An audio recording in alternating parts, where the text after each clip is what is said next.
ایک مرتبہ سیدی غوث اعظم رضی اللہ تعالیٰ عنہ اہل بغداد کی نظر سے غائب ہو گئے. لوگوں نے معلوم کیا کہ کہاں گئے. دجلہ کی طرف پتہ چلا تشریف لے گئے ہیں. تلاش کرتے گئے, دیکھا کہ آپ پانی پر چل رہے ہیں اور مچھلیاں نکل نکل کر آپ کو سلام کر رہی ہیں, قدم چوم رہی ہیں. اسی اسنا میں ایک بڑی نفیس جائے نماز دیکھی, تخت سلیمانی کی طرح ہوا میں معلق ہو کر بچھ گئی. اس پر 2 سطریں لکھی ہوئی تھی.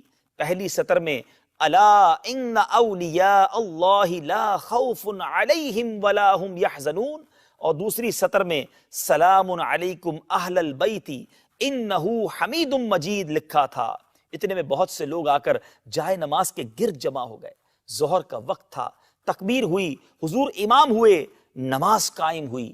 جب آپ تکبیر کہتے تو حاملان عرش اٹھانے والے فرشتے آپ کے ساتھ تکبیر کہتے.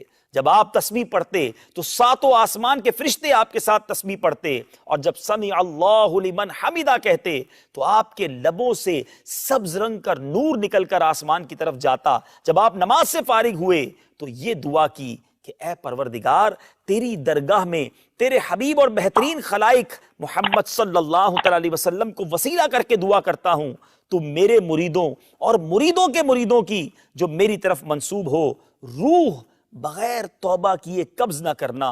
اللہ اللہ. حضرت سہل بن تستری رحمت اللہ تعالی علیہ فرماتے ہیں کہ ہم نے آپ کی دعا پر فرشتوں کے بڑے گروہ کو آمین کہتے ہوئے سنا. جب دعا ختم ہوئی ہم نے ایک ندا سنی, اے عبد القادر خوش ہو جا کہ ہم نے تیری دعا قبول فرمائی. اللہ اللہ. کہانیاں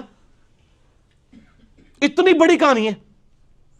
اور میرے بھائیوں, میں نے آپ لوگوں کو کئی بار بتایا کہ حضرت معاویہ رضی اللہ تعالیٰ عنہ جب حضرت عمر کے دور میں گورنر بنے تو رومن امپائر کے ساتھ جنگیں جاری رہتی تھیں. تو وہ سمندروں میں ان کی بہت بڑی یعنی آرمی موجود تھی, بڑے بڑے بحری جہاز تھے. تو حضرت معاویہ نے حضرت عمر کو خط لکھا کہ آپ مجھے اجازت دیں میں بھی ایک بحری بیڑا تیار کروں ان عیسائیوں کے ساتھ مقابلے کے لیے, ہمارے پاس بھی ریزروڈ اپنی نیوی ہونی چاہیے. اچھا, تو حضرت عمر فاروق رضی اللہ تعالیٰ نے اپنے یعنی سینئر صحابہ کو بلا کے مشورہ کیا کہ اس طرح یعنی جو شام کی طرف ہمیں یعنی بحری بیڑے کی ریکوائرمنٹ ہے. تو اس میں پھر مشورے میں چیز سامنے آئی کہ یہ اس وقت ظاہر لائف بورڈز اور جیکٹس تو نہیں ہوتی تھی. تو حضرت عمر کو یہ بتایا گیا کہ یہ ذہن میں رکھیے گا جب یہ بحری جہاز ڈوبتا ہے نا تو بندہ بچتا کوئی نہیں ہے. ظاہر اٹلانٹک کے اندر اگر آپ گر گئے ہیں تو وہ تو فریزنگ پوائنٹ ہے اس کا آلموسٹ پانی کا, آپ کو تیراکی بھی آتی ہو تو آپ زندہ نہیں رہ سکتے. ٹھنڈے پانی, ہمارے تو یہ گرم سمندر ہے نا, جو ٹھنڈے سمندر ہے اس تو ویسے ہی بندہ ڈبو کے بھی کاٹ لو تو مرے ہی نکلے گا 2-3 منٹ واسطے بھی. وہ سردی اتنی ہے, ہر چیز ظاہر دل بھی فریز ہو جاتا ہے.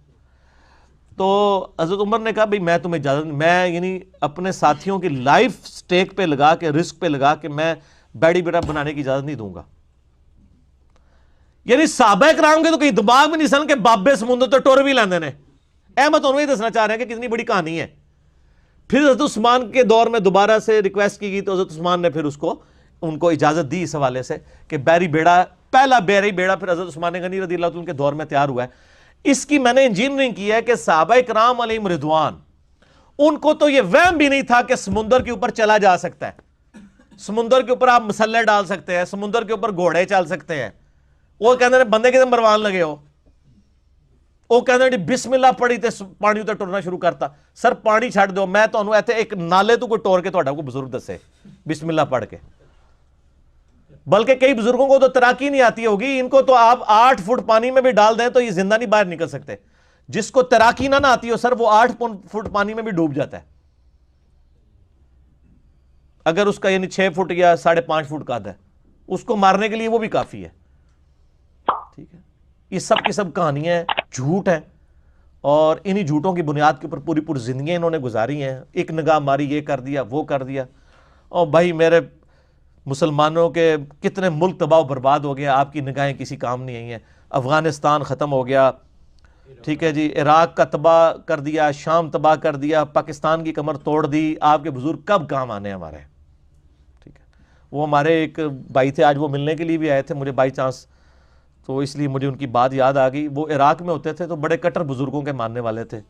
جب وہ عراق والی وہ جب کویت والا معاملہ ہوا, امریکہ کی وار شروع ہوئی, تو وہاں تو بڑے بڑے بزرگوں کے مزار بھی آپ کو پتہ ہے وہ بمباری میں ਸ਼ਹੀਦ ਤਾਂ ਨਹੀਂ ਕਹਾਂਗੇ ਅਸੀਂ, ਸ਼ਹੀਦ ਤੇ ਹੁੰਦੀ ਹੈ ਕੋਈ ਸ਼ੈ ਹਲਾਲ ਹੋਵੇ, ਜਿਹੜੀ ਆਰਾਮ ਸ਼ੈ ਉਹ ਤਾਂ ਨਹੀਂ ਸ਼ਹੀਦ ਹੁੰਦੀ। صحیح مسلم میں حدیث ہے نبی علیہ السلام نے منع فرمایا قبروں پہ عمارت بنانے سے۔ باقی گنبد خضرا اور اس کے حوالے سے میری ڈیٹیل کے لیے یوٹیوب پہ آپ جا کے لکھ لیں تو آپ کو پتہ چل جائے گا قبر مزارات گنبد خضرا اس کے بارے میں میرا کیا موقف ہے احادیث کے روشنی میں۔ تو مزارات شہید نہیں ہوئے سر، مزارات جڑے نو پاج گئے بمباری وچ ٹوٹ پٹ گئے۔